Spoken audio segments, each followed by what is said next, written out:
January the 27th.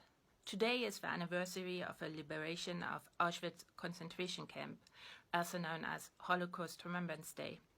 I told the story of how my great-grandmother and her two boys were spared the horrible fate of deportation after her non-Jewish husband died.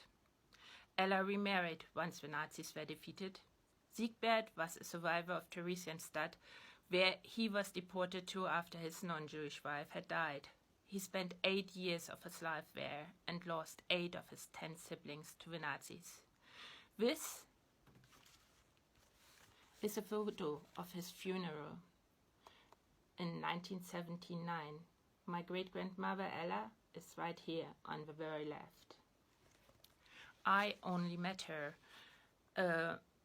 10 years later, when I was already 14 years old, because we lived on different sides of the German-German divide and had to wait until the wall fell down.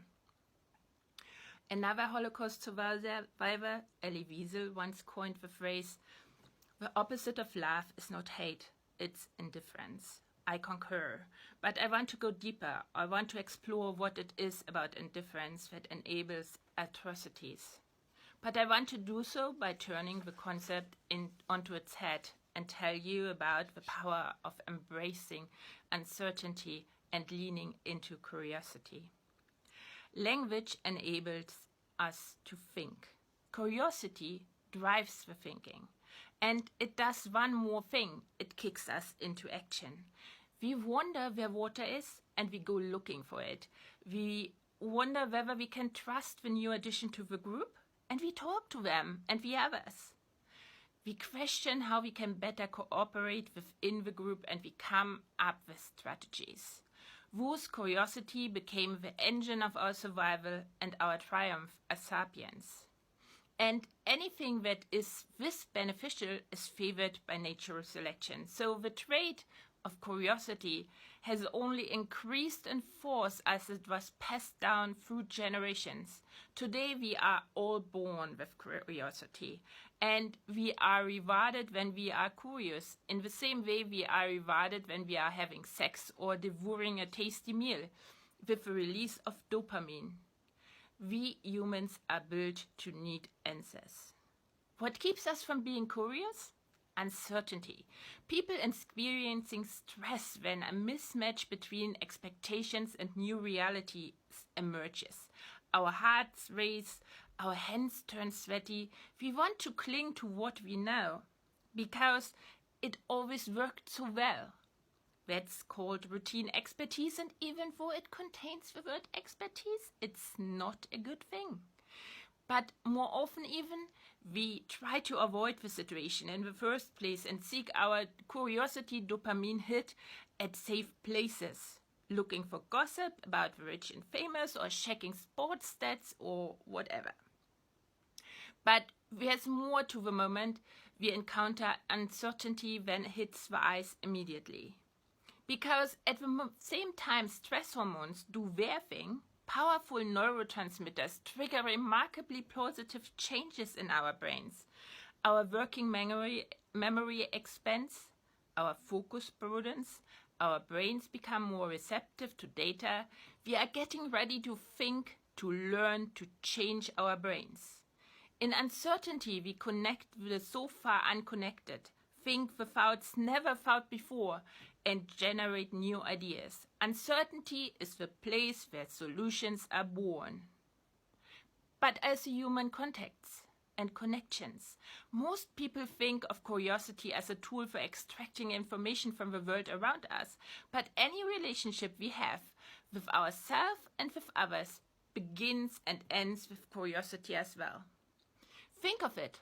Our reality is only as diverse and colorful and nuanced as we allow it to be because we, our brain, creates it. Our brain creates us.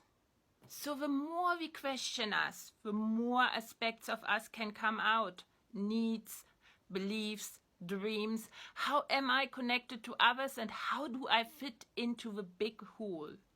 The more we direct our curiosity outwards, the more we reduce the risk of clinging to a more individualistic mindset.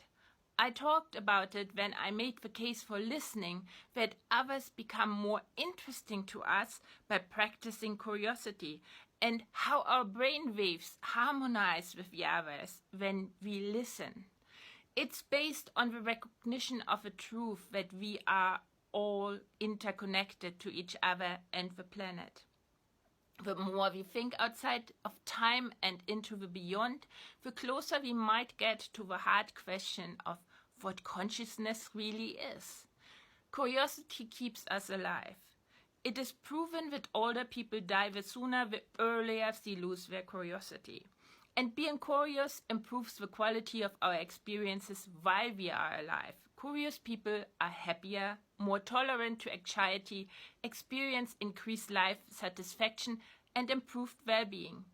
But there's one thing I mentioned about curiosity that makes it dangerous. Following curiosity into uncertainties leads to thinking and new ideas, paired with an interest in others, the discovery that humans are innately good, and the exploration of how we want to live as an individual and as a part of a network.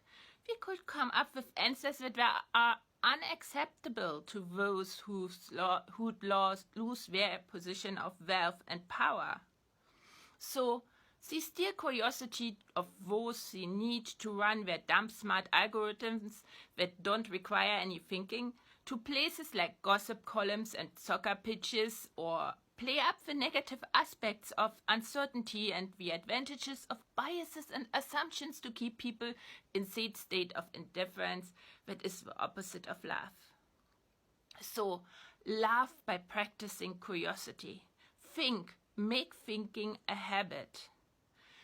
One more fact to end with. Curiosity is contagious. The more we surround us with curious people, the more curious we become, and vice versa. So follow me, share this clip, and help make curiosity an epidemic that kills the darkness.